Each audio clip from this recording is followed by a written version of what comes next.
Well, welcome to this brand new series on Go lectures. This first video is going to be on dealing with Moyos.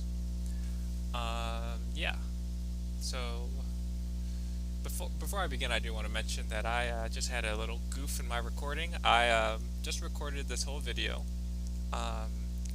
and my microphone was, or my software was not recording my microphone. So I had like 40 minutes of mute video, so I have to redo this.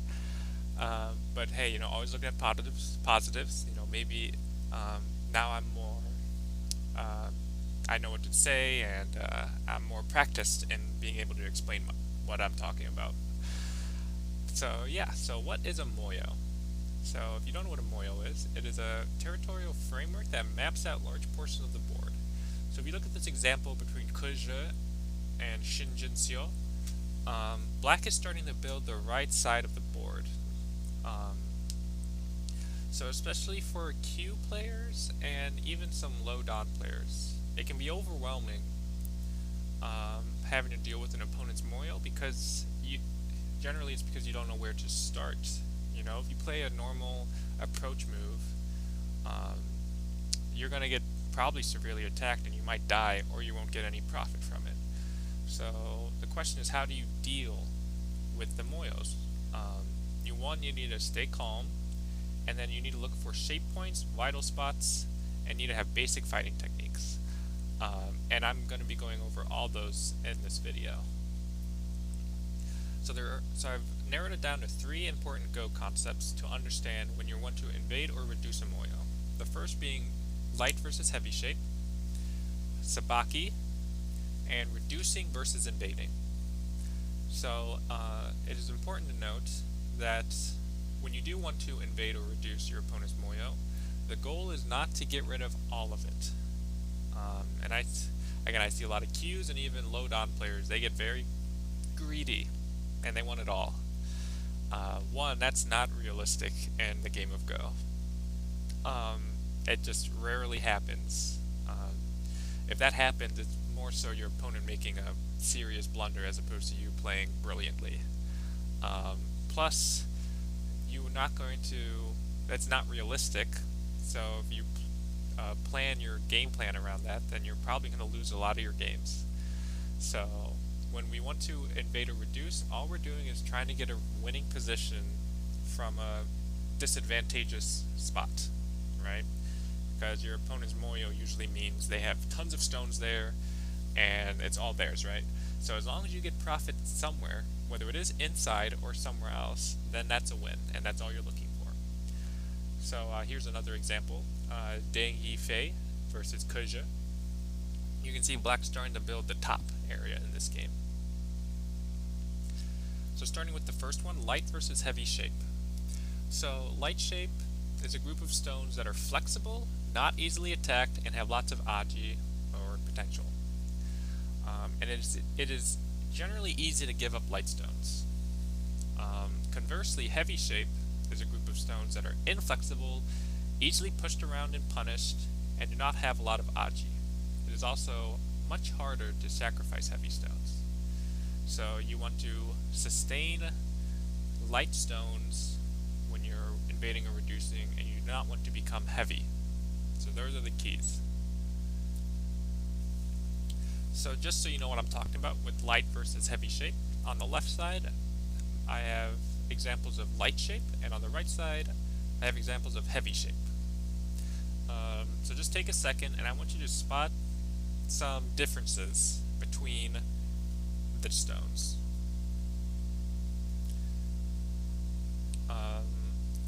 So if you look at the light shape, are any of the stones touching, as in are any of them sharing liberties? And the question is no, right? Whereas if you look at the heavy shape, the stones are directly touching, which means they are sharing liberties. Yeah. Another difference, or not even a difference, but something you may notice, is on the left side, besides number 1, which is just a stone, every other shape is a shape that we are taught, right? Like I see a one-space jump, I see a large knight's move, dog face, elephant eye, or elephant jump. Like, all those are shapes, and they have shapes, and they're considered good shapes for a reason, right?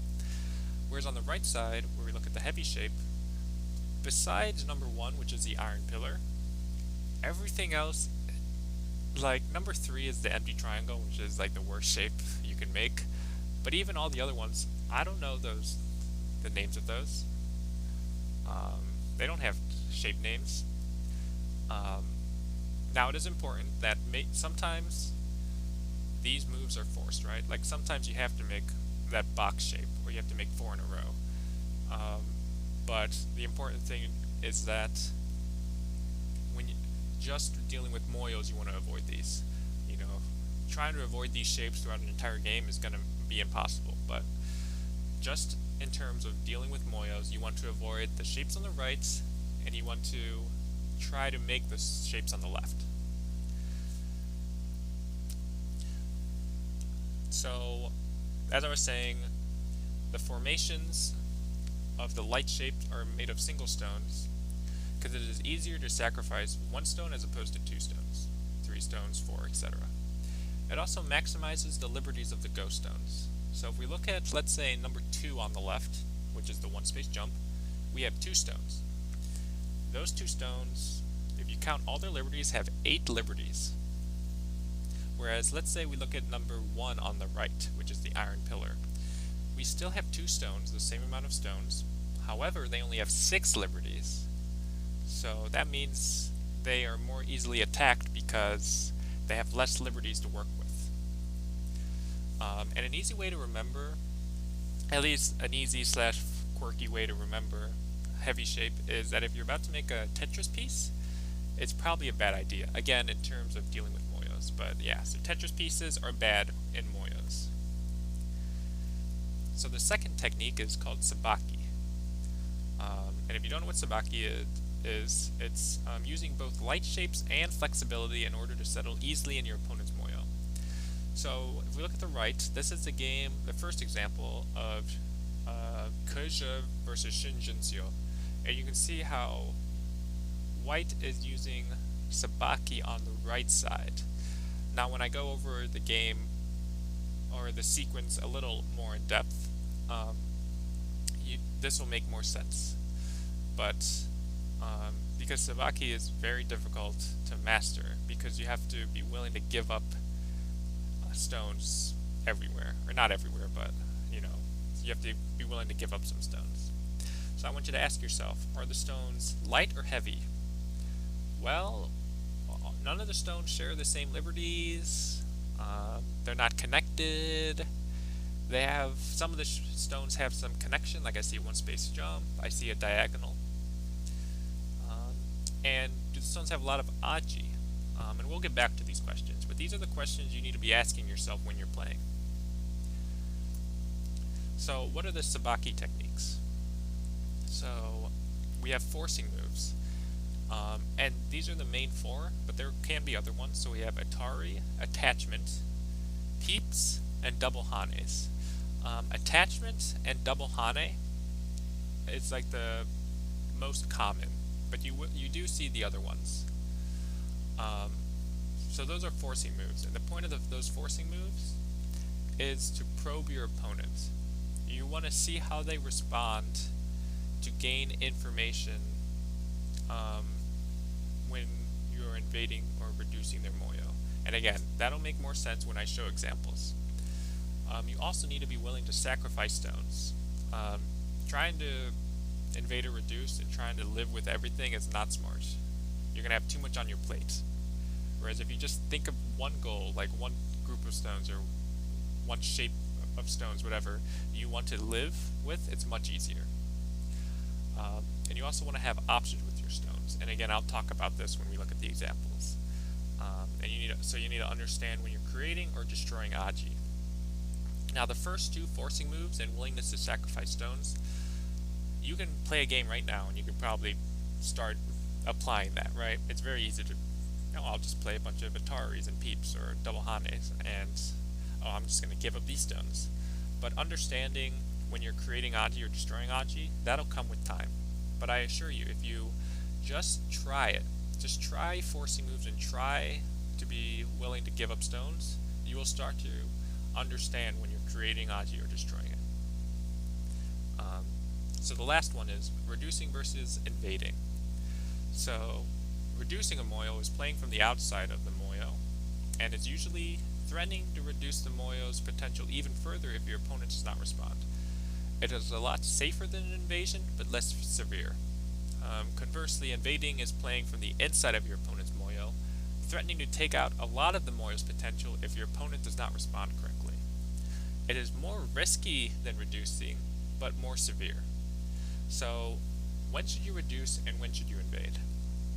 You need to be able to count and use positional judgment. If you can win just by reducing, then reduce. However, if you're behind, if you just reduce, then you need to invade. The reason is because if you have a winning position and you do something risky like invading and you die, you might be giving up your win. Whereas if you can just reduce and you still win, it's much easier to handle a reduction than an invasion. Now, this is maybe 95% of the time, this is how you should base your decision off of, but there is some other cases of maybe a reducing move is a ladder breaker, right? Or maybe a reducing move is also helping you build your Moyo, things like that. But in general, you should reduce if you can win by just reducing. You should invade if you cannot win by just reducing. So reducing should be the first thought, invading should be the second thought. But yeah, those are the three techniques when dealing with a Moyo. So now we're going to look at examples from real games. They're going to be pro games, and they're going to be games I've played. So yeah, it's important to note that, we can assume pros are playing the best moves, and even me, I try to, I hope I play the best moves, but there are other ways of, in all these examples, there's other moves that are completely possible. So even if, maybe the move you guess isn't the move that is played in the game, that doesn't mean you're wrong. Because, again, there's so many different attachments, peeps, things like that could happen. But yeah, so let's look at the first example, which we kind of looked at a little bit, is against Keuje and Shinjinseo. White plays a reducing move. Now, I want to quickly talk about the options that I was referring to about creating and destroying Aji. So, what options does this stone have? It can, it can jump further into the Moyo, right? It can jump this way towards its friends, or it can jump down this way. So this stone is very hard for black to try to attack because it has so many options. So this move is creating Aji for white. So black tries to surround, trying to get rid of one of white's options. So white attaches. White starts to use the first option, right? So now black covers. And again, an attachment is one of the Sabaki techniques, right? Black Hanes, double Hane. You're going to hear that a lot, attach and double Hane. That's one of the most common ways to invade a Moyo, right? So you'll see that a lot. So black just extends, and then white attaches. So I want you to ask yourself, are the white stones light or heavy? I think they're pretty light, right? I don't see any, all the stones don't share any liberties. Yeah, they have lots of potential still. Flexible or inflexible? Flexible talks about the options that the stones have. And I think, yeah, they're pretty flexible. They have white can make a base on this side, white can still run this stone out, and white is making Aji in the corner. So yeah, so that's how white handled the black's Moyo. So let's look at the next example. Deng Yifei versus Keuje. So again, black's building the top side. So where does white play? white played a reducing move. Just asking black, if you ignore, can I reduce even more? So black says, no, you cannot. So then white plays another reducing move. So black tries to separate white. White builds the bottom. Black tries to attack white, and white simply jumps out. And again, this is a light shape. So white builds his bottom while reducing black's top. White could have done this, but again, it's gonna make white heavy, right? So white wants to avoid this. This is what you do not want to do. So instead, white just jumps with a knight's move.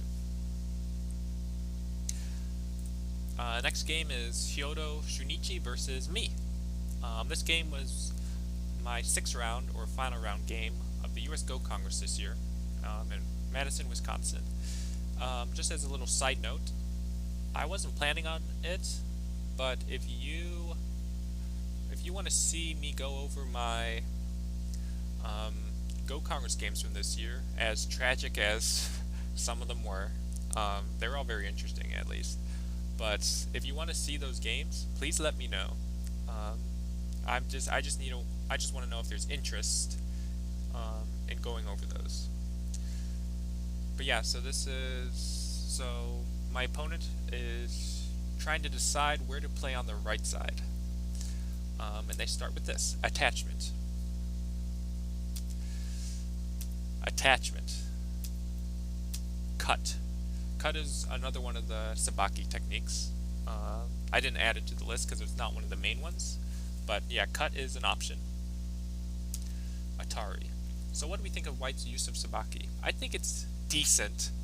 I will say there's one thing I would have changed, is I would have done this double hane as opposed to this attachment. And the reason why is because there's more of a connection with these two stones. Whereas when white goes here and black extends, you can see that there is no connection between this white stone and this white stone. So this stone's options are a lot less, and this stone's option as well. So I would have done this one, but it's only maybe a minor difference. So how's white's use of Sabaki? I think pretty good, besides this one exchange. But then white plays here. So what do you think of this move? Well, let me show you what happens, and then I'll tell you what I think of the move. So I Atari. They jump, hane, block, push, and cut.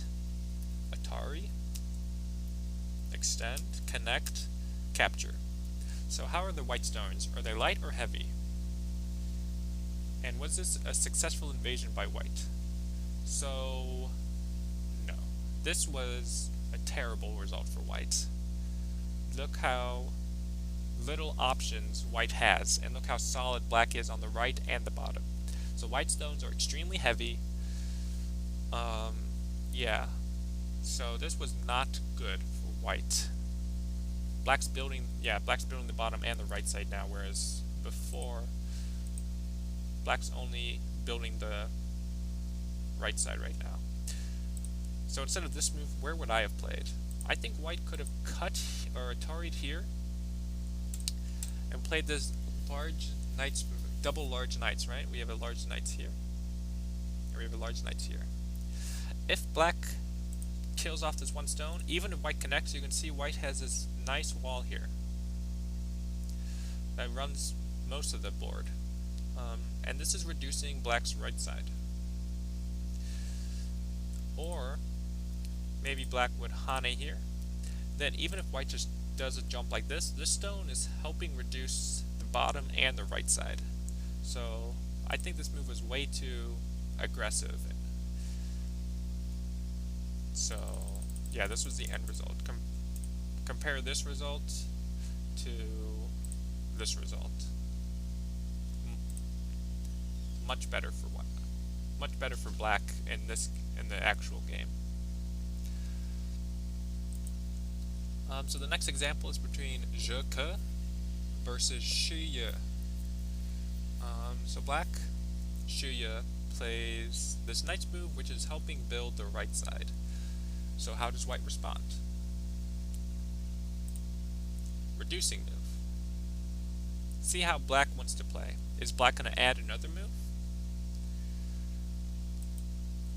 Black does a diagonal. Now this diagonal is attacking this stone, but it's also threatening to pull these stones out by like peeping, and then let's see, like peep into like something like this. So white needs to be careful, so white fixes here. And then now black surrounds. So black's able to play a tighter move because black played this diagonal. So white plays one of the light shapes, right? White doesn't try to push through and do anything because it would make this stone heavy. White just tries. White keeps its shape light. Black takes out white's eyes, right? That's a dog face if white could have played it. And then white attaches, right? We have a double two-space jump, and we have this elephant jump here. And again, attaching. Attaching is one of the Sabaki techniques. So black hanes, white attaches in the corner, and black extends up, and white connects. So white takes a corner. Is this a good use of Sabaki or no? I think yes. Now, there's a couple things I want to mention. One, white does make one of the heavy shapes in the corner, but since white would be alive, or since white is alive with the shape, it's good.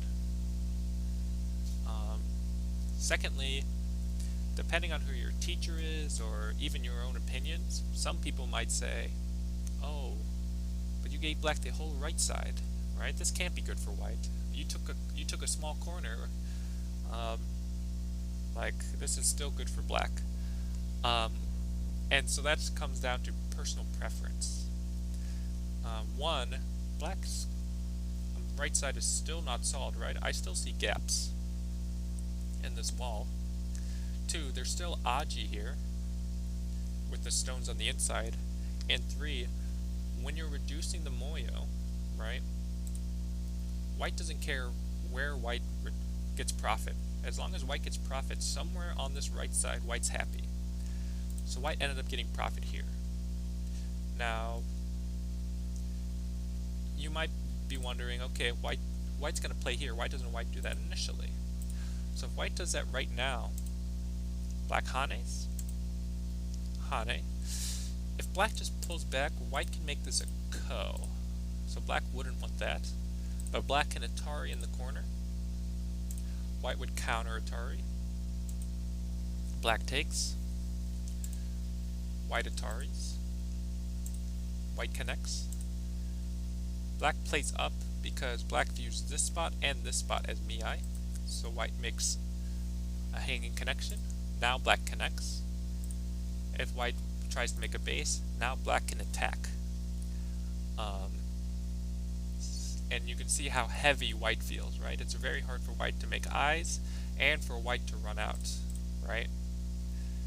Very difficult for white. But by playing these moves first, let's see. Now if black tries to do the same exact sequence, Atari, Atari, connect, you can see this is now a cut, and white already has these stones on the board. Right? So this is going to be much easier for white to make life on the right side.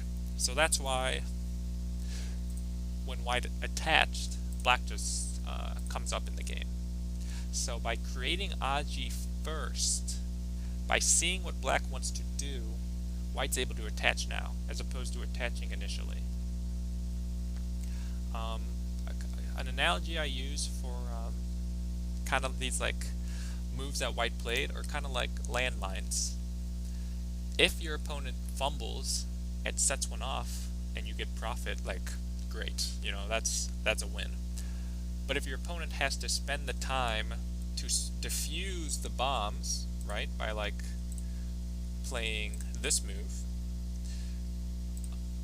then that's a win too, because your opponent's spending moves to defuse white's Aji, whereas you take profit somewhere else.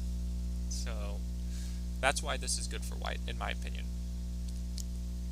So, in my opinion, good use of Sabaki.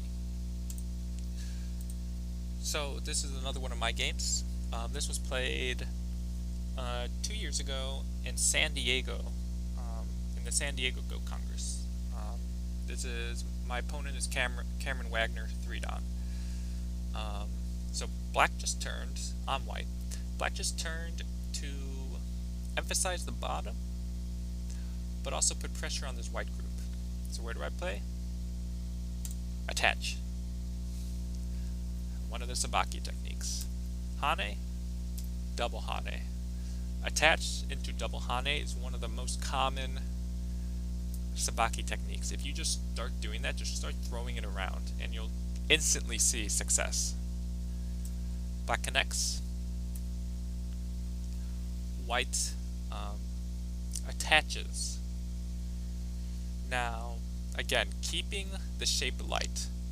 If white connects, black could pincer, and this group is now all of a sudden heavy. Right? Maybe something like this happens, but white needs to make this whole group live while black can maybe attack this side. Whereas if you attach directly, you know, oh, black can capture one stone, but you don't care. Right? Because this looks like a pony key shape, but because black spent a move here, it's less efficient. Instead of using 4 stones to capture 1 stone, black used 5 stones. So that's why I attach. So black extends. Again, attach and Hane. Black cuts. Atari, forcing move, and extend up. Now again, I made the iron pillar, which I said was a heavy shape. But because the follow-up is Sente, right? Like if black does something like this, I can Hane, Atari,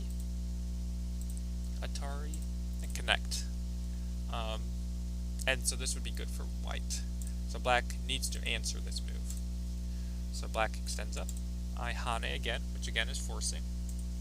And then I can play in the corner, and you can see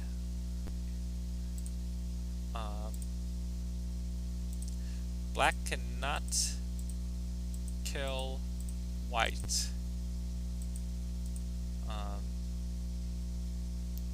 Yeah. So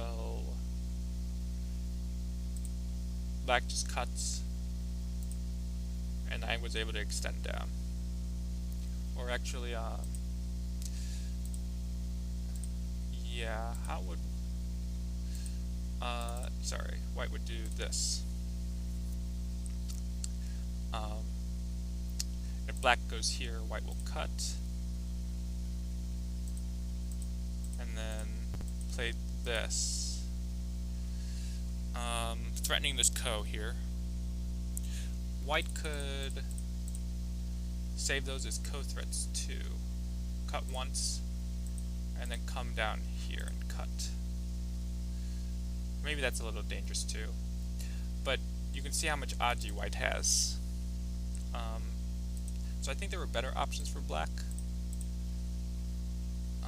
Oh, white can just connect there. Yeah, what am I doing? White just connects solidly. Notice, if I had not made these exchanges first, and I just, let's see, and I just attach here, when I try to do the same exact thing,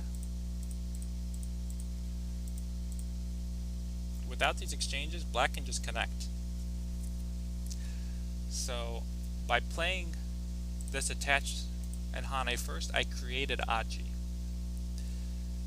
And even though, oh, but black solidified right here.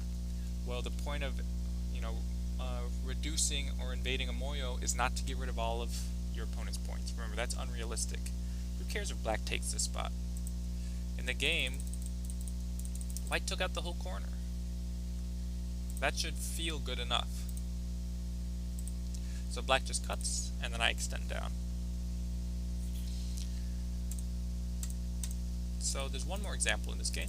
You can see white's starting to build the right side. So where should black play? So in the game, black attached, hane, double hane, again attach and double hane, cut and extend down. Black Atari, connect, or Atari, capture, and jump. So how does this result for black? I think this is pretty bad for black. Because this triangle, this marked stone here with the triangle, is reducing black's potential on the bottom. But also, black is right next to a very solid white wall. So black should not have played from this side. Notice with my reduction, as soon as black solidified this area, I didn't try playing from his strong side. I played from his weak side, or his weaker side. In the case of what black did, white's super solid here. So even though black started on this side, you can see black ended up playing right up against white's wall. So this group will get heavily attacked, which I think it does in the game. Because if black tries to turn white, he can't make enough eye space. Right? So this is no good. So what would I have done? I maybe would have nope. I would have Atari'd here and then played here. Again, black's only focused on what white's building, but black can actually build a pretty nice bottom Moyo again, even though white took out the corner. So this feels very natural for white. Again, this is a reduction. If white ignores, then I get to reduce even more. If white answers, then it's already satisfactory for black. So yeah, I think this is much better. Last example is between Iyama Yuta versus Tang Weijing. So how should black play? White's starting to build the left side. What should black play? So in the game, black played here. And again, black is giving himself options. He can jump out or attach to this stone. So this stone has two options. So in the game, white took away one option, so black took the other. That's why black does not go here, because black can definitely go this way, but it's hard to see where's black's other option is, because there's kind of this way, but this stone's right here. So if white just does this, it's pretty difficult for black, right? Black's gonna get heavy very quickly. So that's why black chose this spot. So white pincered, black jumped, but then white capped. Again, if black does anything too direct, he's gonna get heavy. So what does he do? Attach. So white blocks. Now in this case, I've been saying, attach and hane. Black actually attaches and clamps. But again, every game's different, and so there's a specific reason why black does this. And you'll see. Come up, drop down. So black captured this. So what do you think of this result? Again, I think it's probably as good as black wanted, right? Black captured these 5 stones, which is not small. White does still keep white's lower left Moyo, but still, I think this can be called a success for black. Again, depending on who you ask, though, they might say, oh, this is good or bad for black. So white continues to build the lower left. So even though black took out the upper left corner, white is still building the lower left corner. So black activates the aji again of these 2 stones, and then attaches, hane, cut, extend, atari,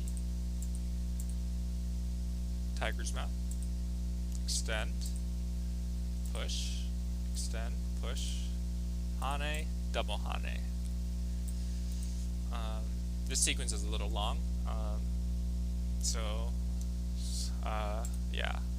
Hopefully it makes sense though, even though I'm speeding through it. So Hane, extend, connect, extend, Hane, tiger's mouth, Hane, shape spot, peep, extend up, push through, make sure you're alive, connect, Atari. So how is this result for black? Now even though black lives, I don't like this result for black. This is the kind of game that I see a lot of Q players, or this looks like the kind of game I see a lot of Q players get into when they're playing a stronger player. If we go back to the first example, white has this Moyo on the left side, right? So, okay, black invades, and all of a sudden now white has the Moyo on the bottom left, on the bottom and the left. So black, okay, I'll play all these moves. I'll live with 2 points. And so black took out the lower left and bottom potential, sure. But white now has influence in the center again. So black is playing this game where he just needs to keep reducing and invading, and that kind of game is not a very good like game plan if you're trying to win. So what I would have considered, plus look at, does black shape look, even though black lived, does black shape look light? No, it does not. So what I would have considered doing is black, maybe make that exchange, and then shoulder hit. If white extends up, I would jump. If white takes out my shape, I would attach. And again, I'm letting white take the left side, but I'm gonna have stones in the center, which will help an invasion on the right side. I can potentially attack these 3 stones. Plus my corner is still solid. It's important to note that after, I'll show it again, but I just wanted to show this. Yeah, so this is what I would have considered. After these exchanges, because white gets this stone here, white can actually peep here now. So black's corner is also damaged. So black gets 2 points and reduced white, but white keeps the corner, gets massive center influence, and can potentially reduce black's corner in the bottom right. So I personally don't think it's a great result for black. So now black plays there, and white splits. Black peeps, and then jumps. So white now wants to play in black's top. Where does white play? At this point, I think you can probably guess where white plays. White attaches. And white just didn't attach to any random stone.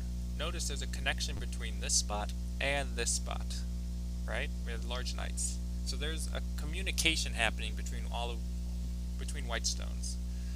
So now black surrounds. So now white needs to live on the inside. But you'll see by using forcing moves, let's see what happens. Hane.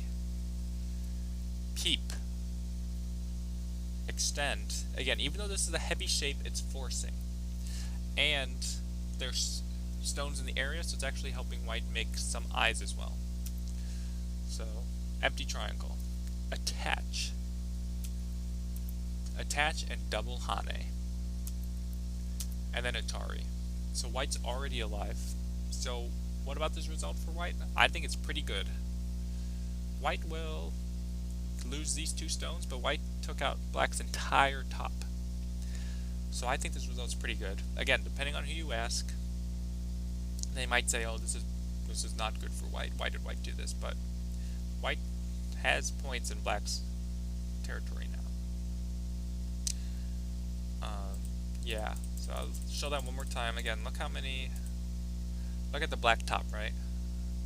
So it's super solid, but by using Sabaki techniques, we can see that white's able to easily live. Yeah, so that's all the examples I had, just 6 examples. Again, these are professionals and high Dan players. or mid-dom players. So if you're not at that level, this can seem a little above, maybe a little advanced. But I assure you, if you just practice and you just try and you experiment with the Sabaki techniques and all three concepts, we have light versus heavy shape. If you just start to grasp and understand that concept, you'll get better. Sabaki, again, you just grasp the concept, you'll get better. And then when to reduce and when to invade, again, these are just part of the building blocks of getting better. And knowing how to reduce or invade Moyos is very important to getting better. So I assure you that if you just keep at it, you will get better at this. Even if it seems way out of your reading ability and all these things. By using all three concepts, you'll see great strides. But yeah, couple notes. I only use like examples from games, but I am a firm believer that Go is not. In Go, there's a story. So by just showing you a board and saying, what should they play or where did they play? It doesn't tell the whole story. So I feel like if you to really understand these moves, I feel it's important to look at the game in its entirety to see how these examples came up in the games. So I will have the links to the game records in the video description, so you can check those out if you're interested. Another note is, if you have ideas for these sort of lecture videos of what you want me to go over, and it can be a wide range of things. It can be a Go topic, it can be professional games, it can be anything that you want help with. Just let me know and I can see what I can do. But on that note, I hope you enjoyed this video, and let me know what you thought about the style of this video, because this is a little different from my usual reviews or live games. But yeah, I hope you enjoyed, and I'll see you in the next video.